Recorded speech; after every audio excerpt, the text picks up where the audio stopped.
2 aniversario de la creación del Colegio de Ingenieros del Perú y la creación también del 37 aniversario del Consejo Departamental de Lima del Colegio de Ingenieros del Perú. Ya empezamos nomás. Bueno, muy buenas noches. En nombre del capítulo de Ingeniería Civil, quiero darle a todos la bienvenida al foro de infraestructura que el capítulo de Ingeniería Civil ha preparado esta noche para hablar de un tema de relevancia que es el rol de las obras hidráulicas en la seguridad hídrica. A continuación se va a presentar al expositor, el ingeniero Julio Kuroiwa Ceballos, quien va a brindar una conferencia por un tiempo de 30 minutos y luego se va a pasar a un panel de discusión del tema que se va a abordar esta noche. Agradecerles a todos por su participación y quiero dar la bienvenida a los ingenieros. Señoras y señores, tenemos la presencia del señor ministro de Energía y Minas, Rómulo Mucho, quien más adelante va a unas palabras. Pero señores, todavía no ha terminado, no se retiren porque estamos acá todavía en este foro nacional. El coffee break todavía es al final, ¿ah? Coffee break es al final. Los invitamos a los señores, por favor, tomar asiento que vamos a empezar con el Foro Nacional de Infraestructura en el Perú, el rol de las obras hidráulicas en la seguridad hídrica, que estará a cargo del doctor Julio Martín Kuroiwa Ceballos. El doctor Kuroiwa egresó de la Universidad Nacional de Ingeniería en el año 1990, obteniendo el grado de maestro de Ciencias y doctor en Filosofía en Ingeniería Civil. Igualmente, del 2004 desarrolla investigaciones en el área hidráulica y recursos hídricos en el Laboratorio Nacional de Hidráulica. Es miembro de la Asociación Internacional de Investigaciones Hidráulicas y del Colegio de Ingenieros del Perú, instituciones a la que continuamente presenta resultados de investigaciones en congresos internacionales. En junio del 2018 recibió la Orden de la Ingeniería. Ha sido miembro de la directiva del Comité de División Regional Latinoamericana IAR entre el 2018 y 2022. Adelante, doctor Julio Martín Kuroiwa Ceballos, con su conferencia magistral. Muchas gracias por la presentación. Bueno, para mí es un gran honor estar presente acá en esta semana tan especial en la que celebramos la ingeniería, la creación del Colegio de Ingenieros. Y bueno, el día de hoy vamos a hablar del rol de las obras hidráulicas en la seguridad hídrica. Bueno, estaba empezando a escribir empezando a armar, digamos, la presentación. Esta me la dijeron hace ya más de un mes. Bueno, el tema se fue haciendo más complejo, y dije, no, mejor voy a simplificar un poco y voy a concentrarme en unos cuantos temas, porque esperamos que este es el inicio, digamos, de una serie de foros y de encuentros y posiblemente, quién sabe, algún mini congreso o algo así, un simposio, para presentar la problemática y ver posibles soluciones a los problemas del agua en el Perú. Y vamos a empezar justamente por la definición de seguridad hídrica, ¿no? ¿Cuál es la definición que estamos usando? La seguridad hídrica viene a ser la capacidad de una población para salvaguardar el acceso sostenible a cantidades, esa es una palabra clave, cantidades adecuadas de agua de calidad, esa es la segunda palabra aceptable, ¿no? Calidad aceptable, para sostener los medios de vida, el bienestar humano y el desarrollo socioeconómico, para garantizar la protección contra la contaminación transmitida por el agua y los desastres relacionados con el agua y para preservar los ecosistemas en un clima de paz y estabilidad política, ¿no? Entonces hay una serie, ustedes pueden ver acá dice agua potable para el bienestar del ser humano, actividades económicas y desarrollo, ecosistemas y desastres relacionados con el agua y cambio climático. Y acá viene, digamos, ¿qué propicia eso? La buena gobernanza, la paz y la estabilidad política, el financiamiento y la cooperación transnacional, ¿no? Y bueno, entonces los puntos principales son que necesitamos tener agua en cantidad y calidad suficiente para el desarrollo de actividades económicas y para también la sostenibilidad ambiental, ¿no? Para el manejo y conservación, o sea, por ejemplo, caudal ecológico, ¿no? Y también para prevenir desastres causados por el agua y clima. Entonces, como les decía al principio, la idea es presentar a través de unos cuantos casos la importancia y la necesidad de disminuir las brechas de infraestructura para mejorar las condiciones existentes directamente relacionadas con la cantidad y la calidad del agua, fomentar el debate sobre qué tipo de obras son las que necesitamos, y la charla, digamos, no pretende cubrir todo el espectro de las obras, se exhiben algunos casos críticos y posamos algunas posibles soluciones. Acá, por ejemplo, el Perú está considerado como un país de escasez de agua, ¿no? Tenemos menos de 1000 metros cúbicos por persona por año. Ahora, ese es un índice, Folkelmar, que tiene que ver básicamente con que una cuenca debe tener suficiente agua para todos los usos necesarios para esa cuenca, etcétera, ¿no? O sea, considerando los alimentos. Pero el Lima es un caso, prácticamente es una región que consume agua para uso industrial y uso municipal, o sea, consumo de viviendas y consumo humano, ¿no? Básicamente eso. Entonces, por eso que en Lima estamos más o menos en menos de 150 metros cúbicos por habitante por año, pero no vemos pues que nos estemos muriendo de hambre ni nada por el estilo, porque Lima importa el 97% de sus alimentos. Y bueno, ahora último nosotros hemos sufrido una serie de eventos climáticos en el lapso de las personas, digamos, que han vivido más de 50 años, ¿no? Los que tenemos más de 50 años hemos visto el Niño del 83, que incluso generó una gran sequía en el sur del Perú, en la zona de Cusco, Puno, en el sureste peruano. Tenemos el Niño del 98, que básicamente destruyó gran parte de la infraestructura, sobre todo carreteras, inundó ciudades en la costa peruana, ¿no? Y en ese caso en particular no hubo sequías en la vertiente del Titicaca, como tampoco lo hubo el 2017, ¿no? Que básicamente fue el denominado niño costero, ¿no? Que fue un niño que básicamente hubo un gran calentamiento de agua frente a las costas peruanas y lo más curioso es que empezó con lluvias en el desierto de Atacama. Yo me acuerdo que mostraban unas flores muy bonitas, medias color lila, ¿no? En el desierto de Atacama cubriéndolo, y de pronto empezó a subir, pasó por Tacna, generó destrozos, Arequipa, Ica, Lima, y se quedó en el norte, y ahí estuvo varias semanas. Bueno, en realidad fueron cuestiones de algunas semanas, pero generó una gran destrucción en poco tiempo realmente, ¿no?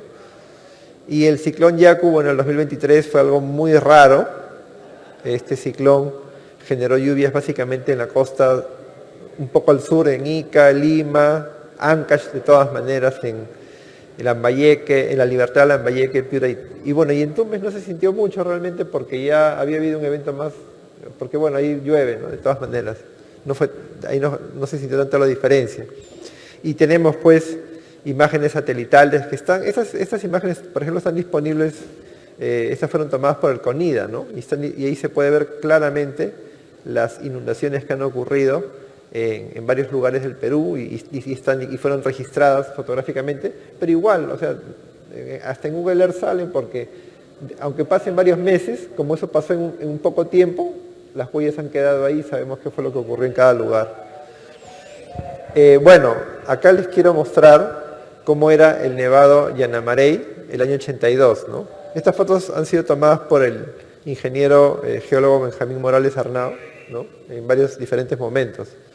Y muestra un retroceso de los glaciares de 10 metros al año.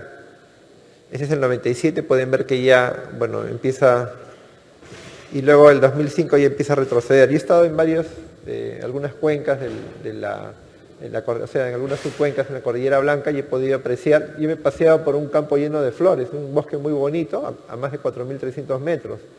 Y eso estaba cubierto de hielo hasta hace 30 años, ¿no? Pero esto al margen, perdón, ustedes dirán, bueno, esto va a generar pérdida de agua. Ese no es el único problema.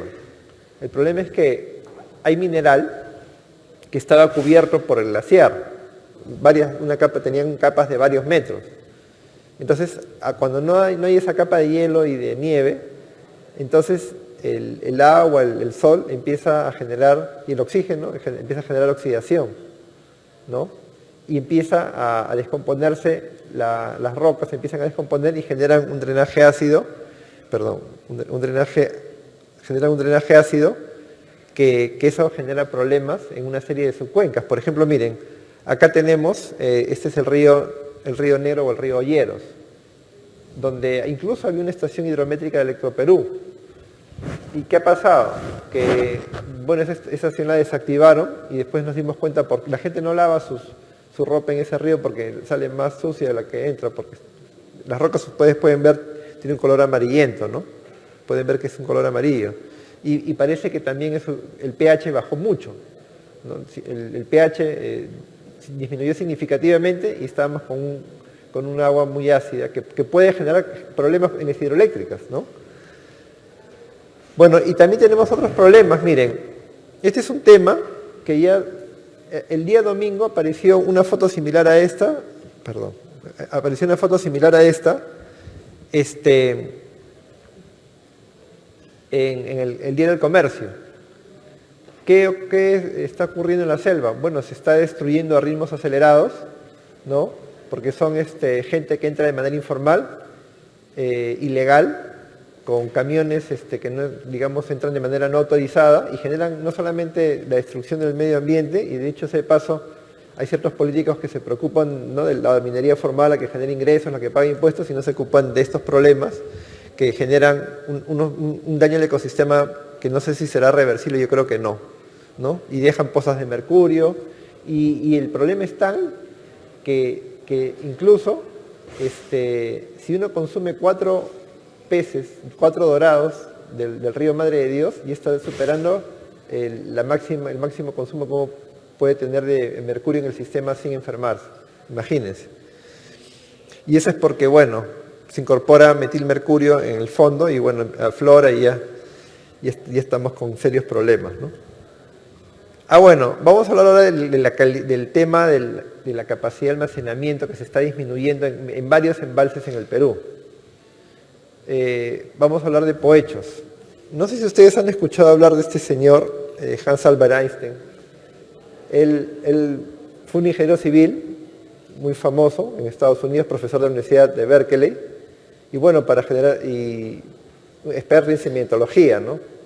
Bueno, él es hijo de Albert Einstein y de Mileva Bovic, que eran, bueno, ella era una física también, matemática, y él era un físico, y generaron un ingeniero civil de primer nivel, ¿no?, educado en el ETH. Pero él hizo un trabajo para ver el tema de la sedimentación en el reservorio de Poechos, con un colega de él de apellido Long, ¿no?, James S. Long, ¿ya? Pero ¿qué pasa?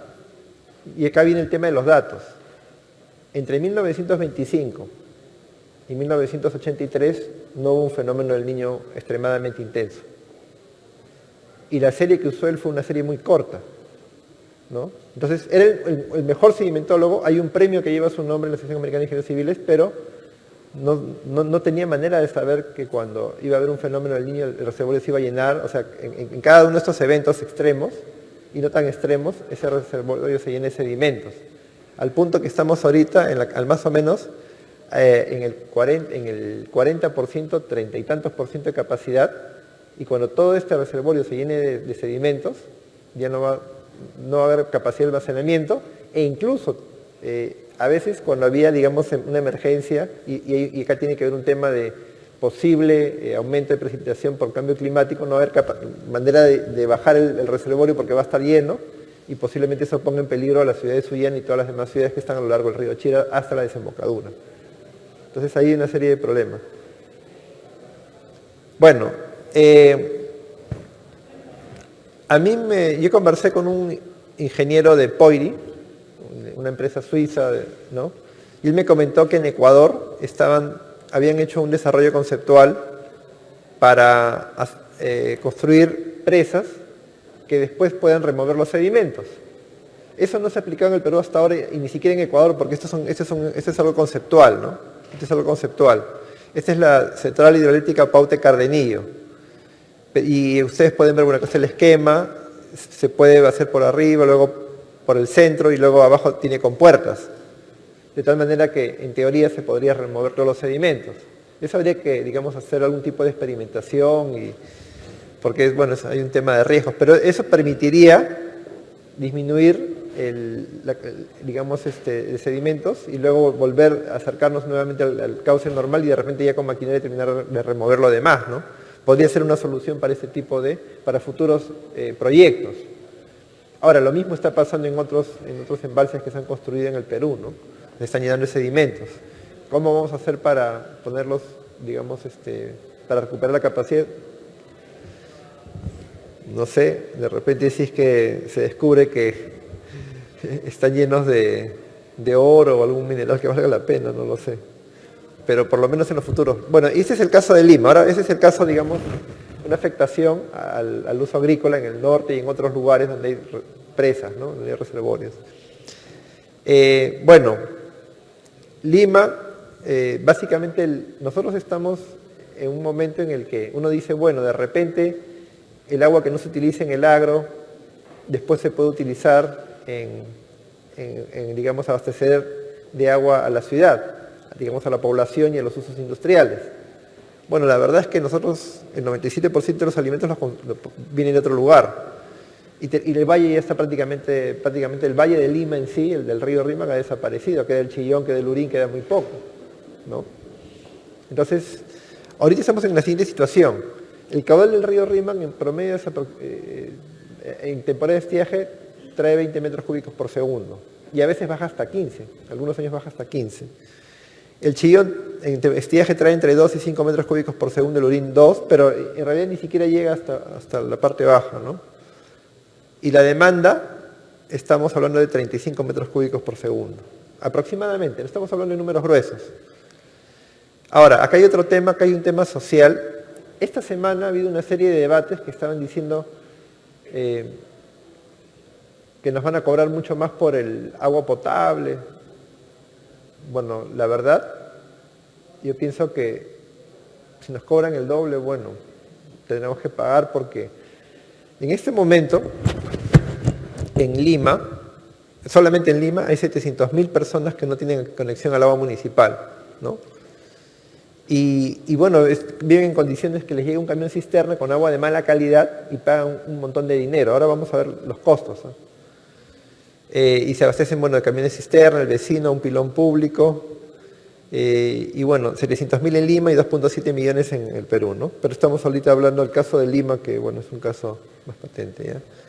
Ahora, a ustedes les llega un recibo y les cobran por el concepto de agua, de abastecimiento de agua, y por el concepto de alcantarillado, ¿no es cierto? Les cobran por agua y por alcantarillado.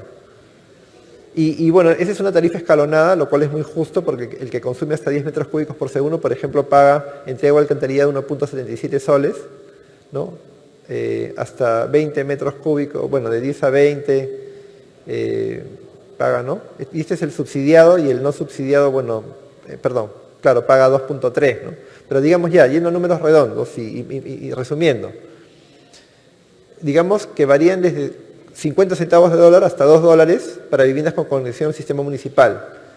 En las zonas urbanas, estas personas que viven en condiciones paupérrimas, ya, digamos infrahumanas prácticamente, y que con mucho sacrificio, bueno, viven, en fin, pagan aproximadamente, ya convirtiéndolo a dólares, 80 centavos de dólar por cilindro, que viene a ser 12.7 metros cúbicos por metro cúbico de agua. O sea, pagan 6 veces más que la tarifa más alta y 27 veces más que la tarifa más alta. ¿Y cómo hacemos que esos 700.000 tengan acceso al agua potable? Bueno, miren, acá tenemos ya en la cuenca del Rímac, Chillón y Lurín no abastecen de agua a Lima en cantidad suficiente, digamos los caudales naturales, ¿no?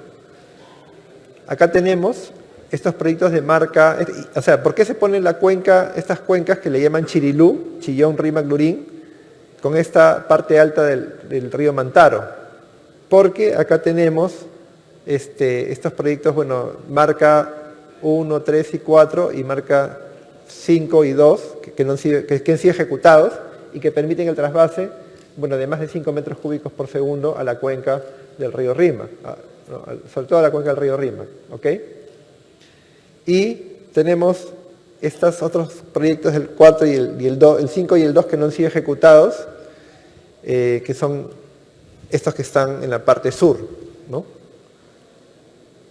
Entonces acá podemos ver estos proyectos de almacenamiento de la Santa Eulalia. Hay un grupo de lagunas chicas. Hay algunas presas que tienen incluso hasta más de 100 años de antigüedad. Bueno, tiene un caudal de 4 metros cúbicos por segundo. Yuragmayo es un embalse que, bueno, está operado conjuntamente entre Sedapal y Edegel. Dicho sea de paso, hace algunos años hubo un conflicto porque Edegel usó mucha agua para generar electricidad y, bueno, hubo un problema ahí. Tenemos 4.75 del túnel Gratton, que bueno, eso se recoge porque es que dicho se pasa en nuestra misma cuenca, no es que estemos derivando nada. Y luego tenemos los proyectos Marca 1, 2, que no se ha ejecutado. Digamos que el 6, el 3 y el 4 nos dan más o menos 11.4 metros cúbicos por segundo, pero podríamos tener más del 4 y del 5, perdón, del 2, que tiene 4 metros cúbicos por segundo, y el 5, o sea, podríamos tener 5.8 metros cúbicos por segundo más, ¿no? Esos dos. Bien. Y bueno, acá ustedes pueden ver que el río Rímac en estiaje trae más o menos 20 metros cúbicos por segundo. Este es el promedio histórico, es lo que está en rojo, ¿no? Entre junio y noviembre trae esa cantidad. En Chillón prácticamente no trae agua y el Urín trae muy poca agua también, que lo usan básicamente para los campos agrícolas que hay.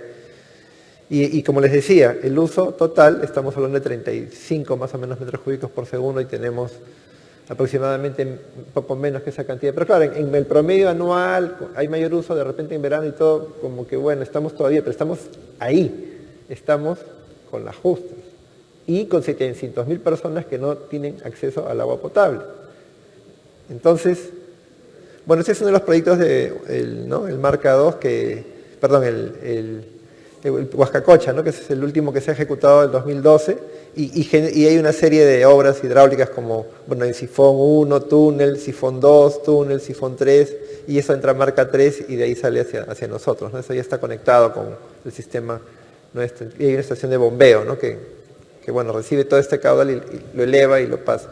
Esa es una obra inmensa, gigantesca, que, bueno, nos está permitiendo consumir agua, pero como digo, ya estamos en el límite, en una situación límite, ¿no?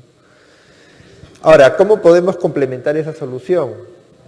Bueno, podemos también usar agua de mar, que dicho sea de paso, bueno, esto lo he extraído creo que no le he puesto el crédito que debería ponerle, pero no le he puesto, pero esto lo he extraído el ingeniero Enrique Mais. Tiene una página muy bonita en Facebook donde tiene todo este tipo esto lo saqué de ahí, bueno, ahí pueden ver la planta de ósmosis, ¿no? Bueno, acá está la captación del agua, hay una ultrafiltración, ósmosis inversa, es un procedimiento el más usado, remineralización, luego, porque hay que ponerle los minerales que requiere el agua. Nosotros no tomamos agua, pues, agua pura, tenemos que tomar agua con un poco de mineral. Y luego, bueno, simplemente ya pasa al sistema, ¿no? Ahora, acá el riesgo ambiental es, ¿qué hacemos con las salmueras? O sea, con lo que queda, con los residuos, con las partículas que quedan. Esas hay que, bueno, de alguna manera revolverlas al mar, pero expandirlas en un área suficientemente grande para que se diluya y no genere daños al ecosistema marino, ¿no? Eso es algo que hay que tener en cuenta, hay que hacer un vertimiento y, bueno, todo eso cuesta, pues.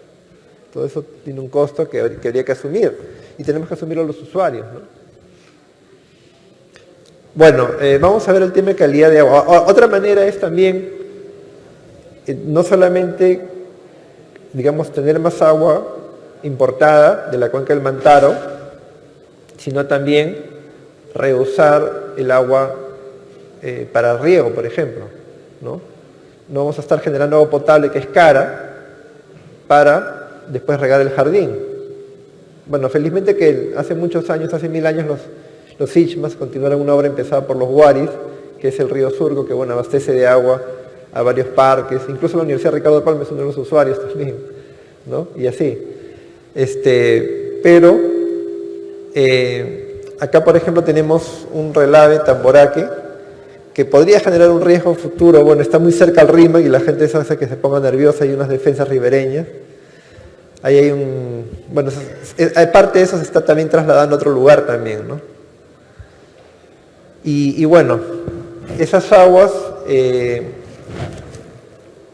la academia ofrece dos soluciones. La academia limeña, al menos, Es más, no solamente la academia, las dos universidades, sino también el Colegio Inmaculado, ese ejemplo no lo he puesto acá.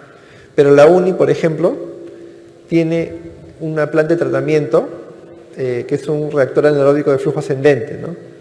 El agua entra, estas casas son el asentamiento humano El Milagro, ¿no? Traen 10 litros por segundo, ingresan, entran a un canal, a una cámara de rejas luego, se captan los elementos de mayor tamaño, luego pasa a un desarenador, se deposita y luego entra por la parte baja, entra en contacto con unos lodos y luego entra en forma ascendente, libera algunos gases y luego entra a dos lagunas facultativas, la primera de 7.500 metros cúbicos, donde se da un tratamiento secundario, terciario, y tiene un periodo de retención de 16 días. Y este grupo de investigación lo lidera la doctora Rosa Yaya, que es ingeniera sanitaria, ¿okay? No es civil, pero acá estamos todos los ingenieros. Y algo muy interesante para pueblos chicos y que podría aplicarse, habría que ver de acuerdo al clima, a las condiciones, cuáles son los sistemas. Hay una colega, ella es ingeniera agrícola, que se llama también se llama Rosa, la doctora Rosa Miglio, que ha hecho unos estudios de humedales artificiales, que en este caso, ustedes no está el humedal, el humedal es subterráneo, ¿no?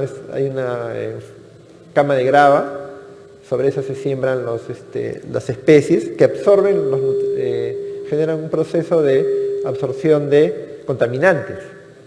¿Ya? Y depuran el agua y el agua sale con una calidad buena que puede ser usada para riego. Y nuevamente la academia, ¿no? Entonces, y esto puede ser aplicado, por ejemplo, a poblaciones pequeñas, ¿no? Porque ustedes han visto que todo lo que hay que hacer para hacer derivaciones y todo esto, ¿no? Sí, seguimos. Ok, protección contra desastres hidroclimáticos, ¿no? Acá voy a hablarles de un caso, de un estudio que se empezó a hacer, incluso se llegó a hacer un modelo hidráulico y no se ejecutó, pero ahí ya, aparte de la infraestructura, el tema de infraestructura tenemos que compatibilizarlo con los intereses de la población y también poner hasta cierto punto de institucionalidad y mano firme, ¿no? ¿Por qué les digo esto? Miren, Ica, este es el año 98. Ica está sumergido porque el río se desbordó. Aparte que, hay una historia muy grande con respecto a esto. El río, fue desviado, no tenía, digamos, y eso ha sido en épocas prehispánicas incluso, ¿no?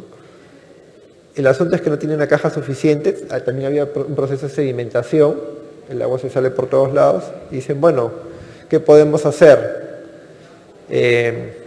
Vamos a hacer unas obras de infraestructura que hubiera resultado muy buena, y este es el año 2017, dicho ese paso, miren lo que pasó. Hubo un consorcio, asesores técnicos asociados sueco, que en el 2001 hicieron un proyecto para, construir una serie de reservorios, Batea con Mesango, y dos más, ¿no? Quilbanay. El último es Araja, ya son 5 en ambos lados. Lo que hacen es, se lamina, digamos, ¿no? Viene con un caudal de más de 500 metros cúbicos, 560 metros cúbicos por segundo y sale, y sigue pasando por el río 363, ¿no?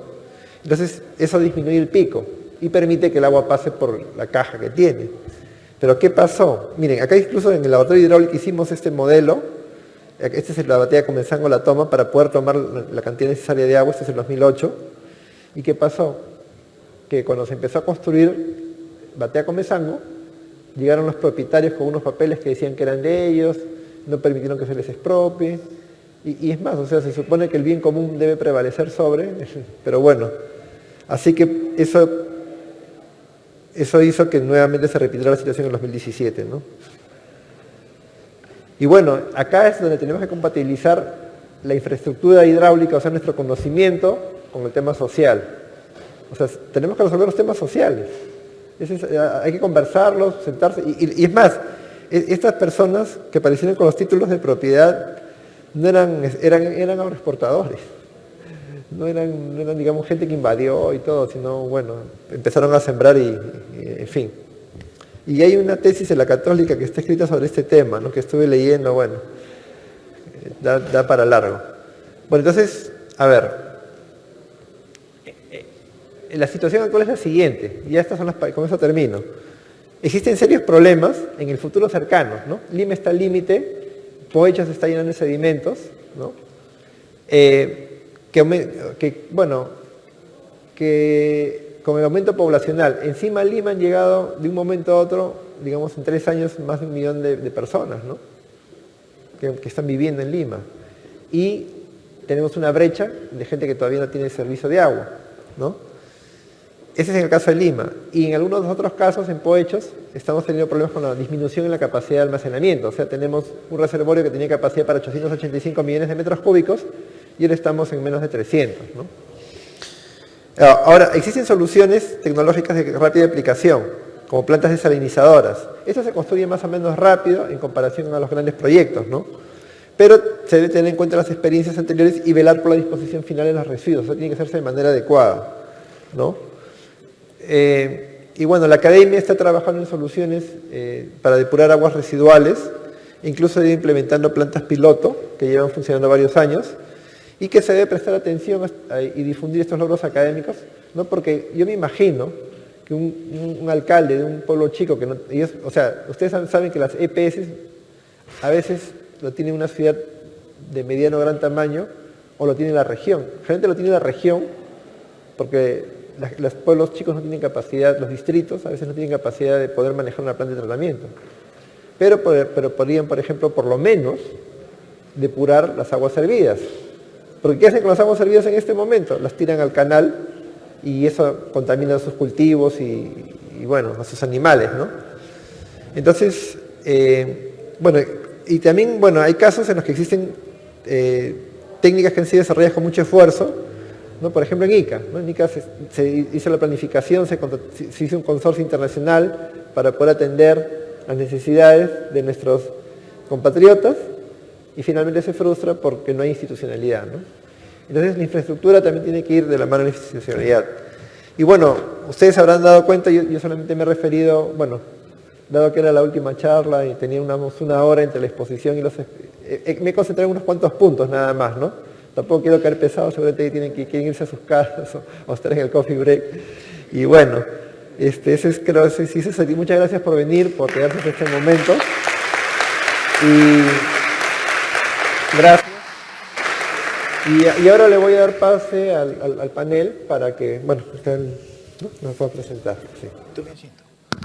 Muy bien, ingeniero Julio Curoigua Ceballos, le agradecemos su conferencia, lo invitamos a tomar asiento. El rol de las obras hidráulicas en la seguridad hídrica, voy a invitar al moderador, que es el presidente del capítulo de Ingeniería Civil, al ingeniero César Torres, va a ser el moderador, igualmente a los panelistas. La doctora Ada Liz Arancibia Samaniego es ingeniera civil de la Universidad Nacional de Ingeniería, con más de 25 años de experiencia en el campo profesional, maestría en Ciencias de Gestión Ambiental, Recursos Hídricos de la UNESCO. Igualmente investigadora de CONCITEC desde junio del 22, viene desarrollando proyectos de investigación relacionados con la gestión de los recursos hídricos. Igualmente al segundo panelista, ingeniero Eduardo Segarra Dávila, ingeniero civil colegiado, egresado de la Universidad Nacional de Ingeniería, con más de 40 años de experiencia en el diseño hidráulico de las obras de arte en proyectos de riego, defensas ribereñas, encauzamiento de ríos, quebradas y de drenaje. Trabajó para los principales proyectos especiales del país, como son Chirapiura, Chavimochi, Olmos, Majes, Alto Piura, Puyango, Tumbes, Jejetepeque, Saña, Derivación, etc. Y el último panelista, el ingeniero César Moreno Figueroa, ingeniero civil de la Universidad Nacional de Ingeniería, UNI, con grado académico de maestría en Ciencias de la Energía, obtenido en la Universidad Católica de Lovaina, UCL, Bélgica, doctor en Ciencias de Medición Energética en las Universidades Nacionales de Ingeniería, ex docente de la Universidad Nacional de Ingeniería y de la Universidad Particular San Martín de Porres, cuenta con más de 40 años de experiencia profesional. Queremos invitar a los panelistas para que, conjuntamente con el director el moderador, lleven a cabo este foro. Lo recibimos con un fuerte aplauso.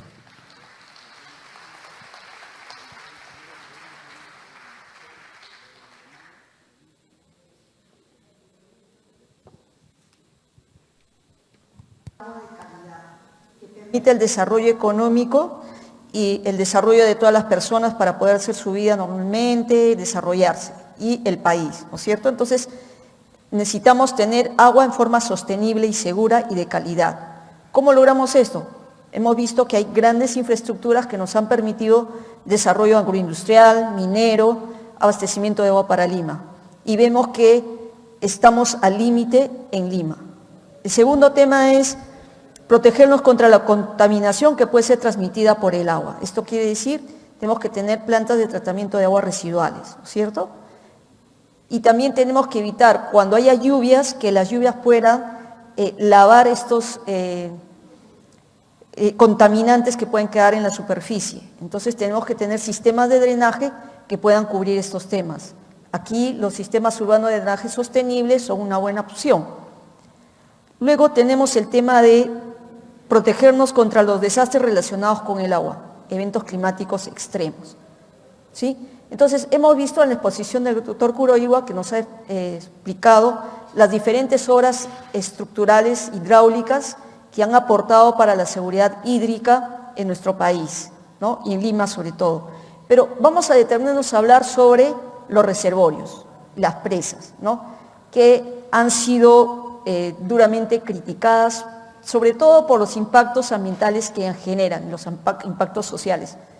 Pero imaginémonos qué sería de Lima si no tuviésemos todos esos reservorios que tenemos aguas arriba, y qué sería de Chavimochi, de Olmos, sin los trasvases y toda esa infraestructura grande, ¿no? Entonces, con esto quiero decir que es necesaria esa infraestructura. Solo para darle algunas cifras de un reporte del Banco Mundial respecto a la capacidad de almacenamiento de represas, el Perú versus otros países de la región, ¿no? Otros países tienen la capacidad de almacenamiento per cápita de 2.500 metros cúbicos por persona para América Latina. El Perú tiene la capacidad per cápita más baja en 184 metros cúbicos por persona. ¿Okay? Entonces, ¿necesitamos hacer reservorios? Yo creo que sí, ¿no? Nos va a exigir, ¿por qué? Porque actualmente los reservorios que tenemos a nivel mundial, ¿no?, prácticamente cubren el 55% del volumen de agua superficial que se utiliza. Actualmente, en el futuro va a crecer la población, se va a necesitar más agua para agricultura, para la población, para la industria. Necesitamos manejar esos volúmenes en los reservorios. Y el otro tema, el cambio climático, ¿no? Los patrones de lluvia ya no van a ser como los conocíamos. Vamos a tener picos más elevados y ¿dónde vamos a guardar esa agua? ¿Vamos a ver pasar el agua? Entonces, es importante que repensemos en el tema del uso de los reservorios. Pero es clave aprender a utilizarlos bien y poder tener técnicas para poder dimensionarlos y operarlos y evitar desastres, ¿no? Y complementar con estas soluciones basadas en la naturaleza. ¿Okay? Porque si nosotros comparamos la capacidad que tiene un reservorio para controlar inundaciones, voy a darles aquí un ejemplo, que es un caso que ocurrió en Italia el año 2013, donde llovió muchísimo y se tenía un reservorio, la presa de Casunova, construida entre los 80s y 90, y más o menos en esa época de 2013 ocurrieron precipitaciones que tenían un periodo de retorno de 150 a 200 años. O sea, llovió fuerte como hacía 150 o 200 años que no llovía. Y vino una gran masa de agua que aproximadamente llegó a los 36 millones de metros cúbicos. Y gracias al embalse se pudo guardar 21 millones de metros cúbicos y el resto pasó. Si no hubiese sido por ese embalse, hubiesen tenido los 36 millones de metros cúbicos fluyendo por el río, ¿no? Ahora, si yo analizo este pico de agua que viene, entra al reservorio y sale un pico más bajo, ¿no? O sea, viene bastante cantidad de agua, se guarda un poquito y sale otro poquito, ¿no? Esa diferencia entre lo que entra y sale aproximadamente fue de casi 300 o más de 400 metros cúbicos por segundo. ¿Ya? Entonces, esa cantidad no la puedo yo lograr con sistemas urbanos de drenaje sostenibles pequeños o localizados, ¿sí? Entonces, yo quisiera resaltar aquí que si bien es cierto, tenemos que utilizar estas soluciones basadas en la naturaleza, no son la única solución. Tenemos que complementarlas con estas obras grises que le llaman, ¿no? Con obras hidráulicas como trasvases, reservorios, que nos van a permitir tener esta seguridad hídrica.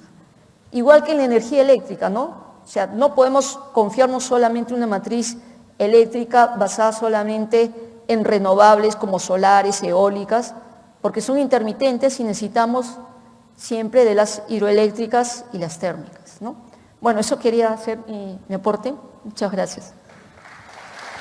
Muchas gracias, doctora Ada Arancibia, por los aportes y comentarios que nos ha dado esta noche, los cuales son muy valiosos. Bueno, bien, vamos a continuar con el panel. Ahora quiero invitar al ingeniero César Moreno Figueroa para que pueda dar sus aportes y comentarios a lo abordado por el ingeniero Julio Curoigo. Adelante, ingeniero Moreno.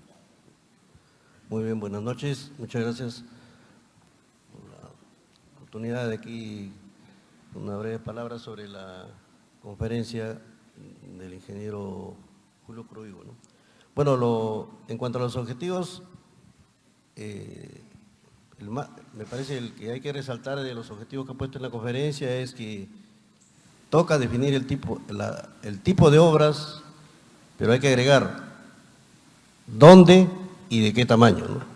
Porque realmente se habla a veces tipo de obras que como la mencionó el ingeniero mucho, ya no son válidas actualmente, como aquellos grandes reservorios que se hicieron en los ríos de la costa que se colmatan, ¿no? Pero sí necesitamos hacer frente a los riesgos que se están presentando por los fenómenos meteorológicos, ¿no? Lo que sucede es que el agua no está faltando, lo que está sucediendo es que hay más lluvia y más caudales en época de avenidas y hay menos agua en época de estiaje. Son los extremos los que están aumentando, ¿no? O sea, todos los análisis, incluso que se indican para el caso del Perú, es que en términos promedios hay ligeras variaciones, ¿no? Incluso en algunos casos, como el caso de la cuenca del Santa, debido al proceso de retroceso glaciares y derretimiento de los glaciares, hay aumentos hasta cierto periodo, ¿no? Lo que hay que hacer, sí dijo la doctora Arancibia, hay obras de regulación. Falta regulación hídrica, pero la regulación hídrica no solamente es con presas. Por eso que está saliendo ahora todos los conceptos de regulación hídrica, ¿no? Apoyándose en las soluciones basadas en la naturaleza, ¿no? Que le llaman infraestructura natural. Porque lo que se ha perdido o se está perdiendo es la capacidad de regulación por el retroceso de glaciares y por la degradación de algunos ecosistemas como los bofedales, disminución de pajonales, disminución de bosques de queñuales. ¿Qué cosa? Necesitamos también poner atención, lo que se mencionó, el retroceso glaciar, está generando nuevas lagunas que aparentemente es bueno, pero no, porque son lagunas que no han sido contempladas para hacer obras de seguridad como las lagunas existentes, ¿no? Ahí, cuando trabajaba en Electroperú, viajé mucho ahí a estas lagunas donde se hicieron varias obras de seguridad para darle el borde libre adecuado para que cuando haya un desprendimiento de hielo no desborde como lo que sucedió en Raírca, lo que sucedió en 1970, ¿no? Y lo que siempre está en riesgo Goraz por las lagunas que se encuentran en la parte alta. Tienen un borde libre que atenúa.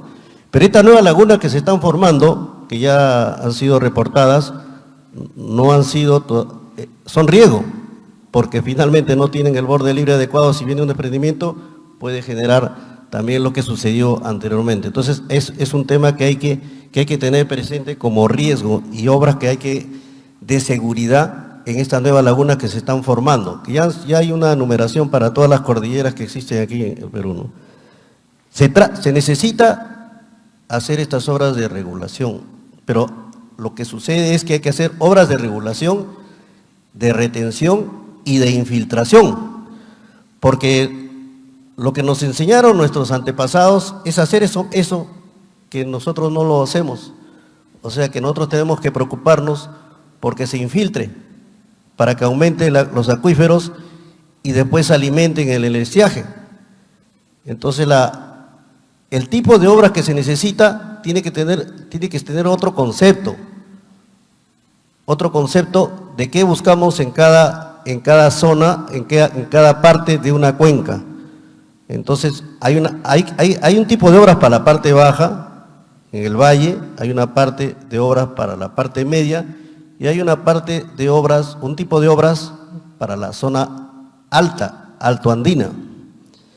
Dicho sea de paso, CENEPRED ha publicado ya en 2018 los riesgos de sequías que hay en varios departamentos, sobre todo altos riesgos, que finalmente cada vez que vemos como un fenómeno, recién nos acordamos. Se han hecho muchas obras para proteger contra las inundaciones, que está bien, pero se están haciendo pocas obras para hacer previsión y afrontar un fenómeno de sequía. Estoy de acuerdo que hay soluciones no convencionales. Bueno, las soluciones no convencionales son las que se están indicando para el caso de la costa, la desalinización de agua de mar. Para el caso de las lluvias, pueden ser almacenadas directamente. La Organización Panamericana de la Salud ha dado todo un manual y una guía para que se pueda almacenar en pozas para las zonas rurales aisladas, ¿no? Y esto está publicado en el internet. Cada vez que nosotros querramos hacer alguna obra de regulación para las partes altas, zonas aisladas, se puede almacenar directamente la lluvia, no solamente en casas como hay bastantes esquemas, también se puede almacenar con pozas y he hecho algunos cálculos a veces cuando me preguntaron y puede abastecer dos o tres familias de una zona rural, pequeñas pozas con geomembrana, ¿no? Eso lo plantea en el 2018 también en la resolución ministerial del Ministerio de Vivienda. Algunos deben haber escuchado las opciones tecnológicas para abastecer agua en las zonas rurales. El aprovechamiento directo de agua de lluvia, están las galerías filtrantes como la que mencionó el ingeniero Rómulo Mucho, pero en pequeña escala, tipo Gratton, en pequeño, porque es lo que también nuestras culturas del sur lo hicieron, ¿no? Las galerías filtrantes, y nosotros con previo estudio hidrogeológico se puede también considerar para abastecer incluso riego por gravedad, no es necesario pozas por bombeo, porque a veces está en una zona que puede abastecer poblaciones. También este tema, el agua de mar, y existen varias soluciones no convencionales, así como hablábamos de energías no convencionales, hay soluciones no convencionales para abastecer el tema del agua. Y en este sentido, quería complementar todo lo vertido por el ingeniero, que está muy bien. A veces se aprende las soluciones con ejemplos. Solamente un tema que justo me está haciendo acordar el ingeniero Raúl Delgado. En el tema de Ica, se parece a una solución que estuvimos planteando como Colegio de Ingenieros para el caso de Piura, ¿no? Se puede, es un tema para estudiar, que le pedimos a la Universidad de Piura para que nos ayude a un modelamiento, que lo puede hacer también aquí la academia, el efecto que producen pequeños diques para retener, porque interesante, uno puede retener el caudal para evitar que llegue a la ciudad de Piura el valor que está llegando, puede uno retener, y la capacidad de retención y almacenamiento puede ayudar a que hagamos menos trabajos y a su vez también provocar infiltración en el valle. No importa que se inunde, porque la misma avenida lo inunda, pero lo inunda con velocidades muy grandes, y estos diques pueden hacerlo retener la velocidad, como lo que explicó aquí para el caso de Ica que han planteado, y esto para varios valles del norte, ¿no? Eso sería todo por el momento, no sé. Gracias. Gracias. Muchas gracias, ingeniero Moreno, por sus aportes. Ahora quiero dar el pase al ingeniero Eduardo Segarra Dávila, también para que nos pueda hacer sus aportes y comentarios finales. ¿Está? Sí, buenas noches. En la exposición muy ilustrativa que nos ha hecho el doctor Julio, tenemos, por ejemplo, para la capital, los proyectos marca 1, 2, 3, 4, hasta 5, de los cuales 2 marcas no se han hecho. Marca 2 y marca 4 falta. Hay un déficit de recurso hídrico para la capital, pero realmente tenemos el recurso, pero falta traerlo, ¿no? Y eso se replica en toda la costa peruana. En la costa peruana es insuficiente el agua propia, el agua de la vertiente del Pacífico no es suficiente, aún con los trabajos que ya se han hecho en los proyectos especiales, no es suficiente para todo tipo de abastecimiento, ¿no? La mayor parte lo consume la agricultura, obviamente. Pero sin embargo, al otro lado de la cordillera, todo lo que se va a la cuenca del Atlántico, si hacemos un balance hídrico, en nuestro país nos sobra el agua.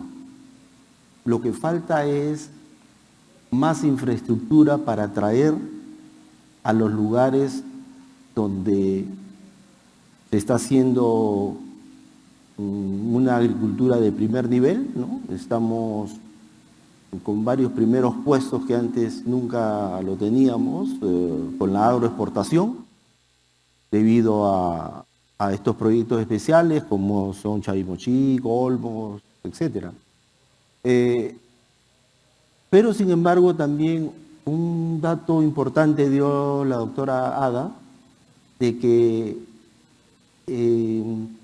la relación per cápita que hay con respecto a reservorios, estamos en el último lugar. Entonces, eso se debe a que embalses importantes no se han hecho, no se hace muchos años. El último embalse importante del país, que yo recuerde, es Pohecho. Y Pohecho es del año 76, ¿no? De Pohecho para adelante no hay un reservorio grande en el país, ¿no? Bueno, después se ha hecho Gallito Ciego, ahora está por terminarse Palo Redondo, con aguas del río Santa, y bueno, ese va a ser un reservorio importante también, con un volumen de 450 millones de metros cúbicos. Entonces, en general, lo que nos falta es hacer más infraestructura,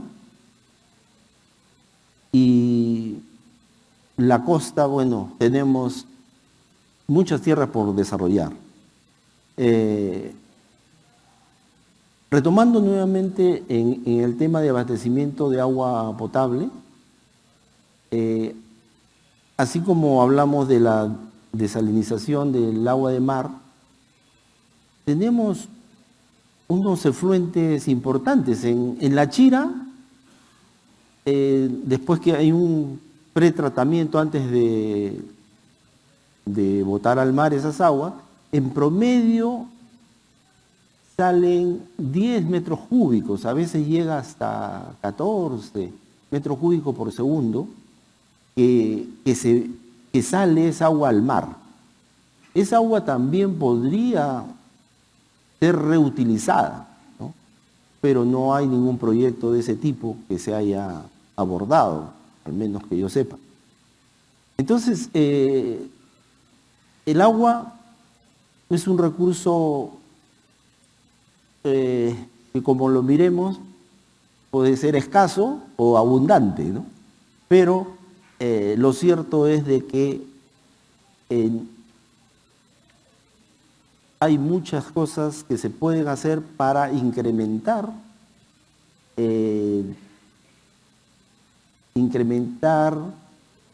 el agua, sobre todo en la costa, ¿no? Porque en las ciudades de la sierra y la selva, bueno, el agua sobra, ¿no?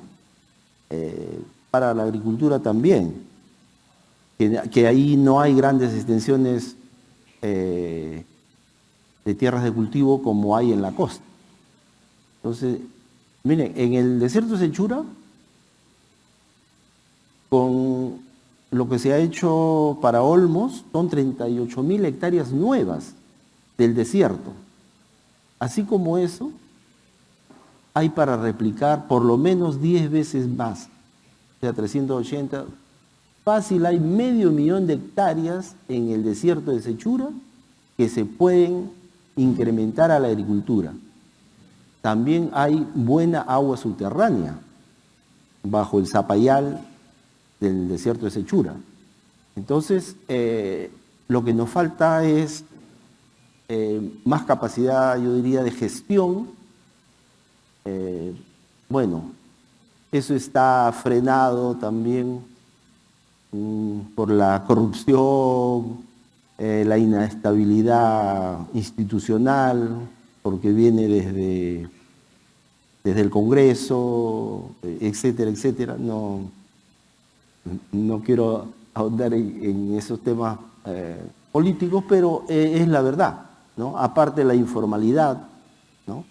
Ayer hubo sobre la explotación de agua subterránea, por ejemplo, a lo largo de la costa peruana, y el grueso de los pozos que hay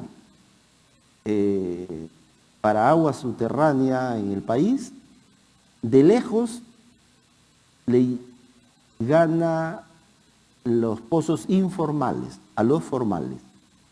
Entonces, eso es parte de nuestro desorden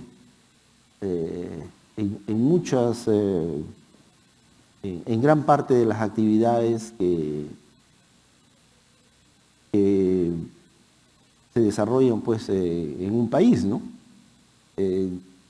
Yo siempre he dicho de que sin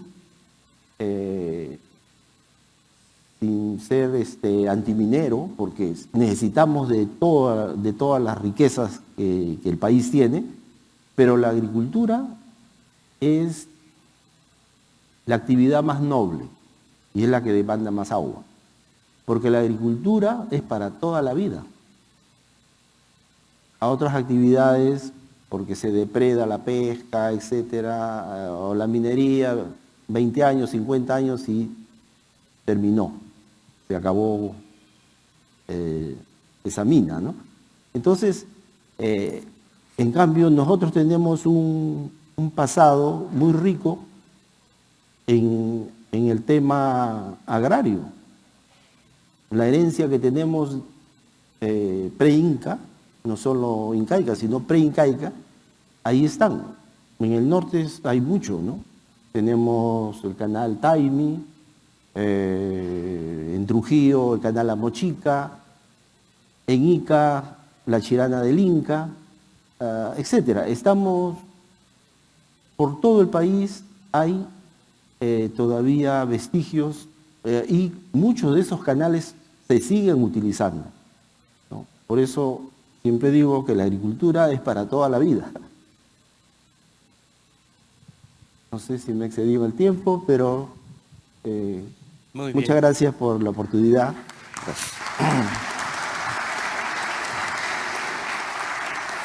Bueno, muchas gracias, ingeniero. Segarra. Yo solamente para ya cerrar y complementar, primero quiero agradecer, ¿no?, la participación de tanto el expositor, ¿no?, el doctor Julio Curoigua, así como del panel que lo ha acompañado esta noche, la doctora Ancibia, el ingeniero César Moreno, el ingeniero Eduardo Segarra, por estos importantes aportes que nos han dado esta noche, ¿no? Definitivamente lo que han comentado en su presentación y en sus comentarios muy precisos es que en el país necesitamos mejorar en todo lo que son aspectos de infraestructura y de regulación de un recurso que es bastante importante para la vida, pero no solamente para la vida de las personas, sino también para que se puedan desarrollar las economías como la minería, como la agricultura, como la industria. Entonces, está en nuestras manos poder solucionar, digamos, todas esas brechas de infraestructura que actualmente existen.